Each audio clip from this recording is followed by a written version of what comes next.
मी अरुण खोडके. शिवचिंतन. इतिहास. हिंदुस्थानला हजारो वर्षापूर्वीचा इतिहास आहे. हिंदुस्थान हे जणू इतिहास देवतेचे निवासस्थानच आहे. इतिहास ही कला असली तरी कलेसाठी कला नसून जीवनासाठी कला आहे.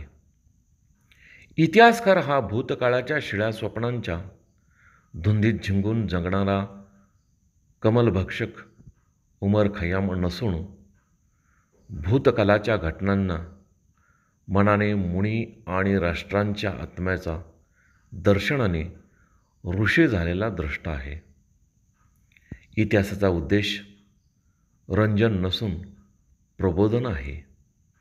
पण इतर सर्व कलाप्रमाणे इतिहासाच्या कलेच्या बाबतीतही बोध हे कारण नसून कार्य आहे. म्हणजे लोकांना जागे करावे म्हणून सूर्य उगवत नाही, सूर्य उगवला म्हणून लोक जागे होतात. परिमळ द्यावा म्हणून फूल उमत नाही, फूल फुलले म्हणजे आपोआप परिमळ दरवळतो. त्याप्रमाणे बोध करावा म्हणून इतिहास लिहिला जात नाही. इतिहास लिहिला म्हणजे त्यामधून आपोआप प्रबोधन होते.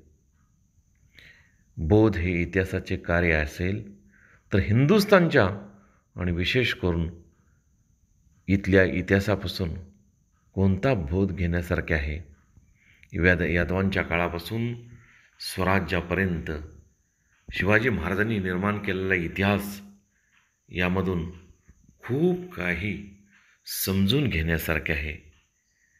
त्यासाठी इतिहासाची साधना करायला हवी. बहुत काय बोलणे. राम, कृष्ण, हरी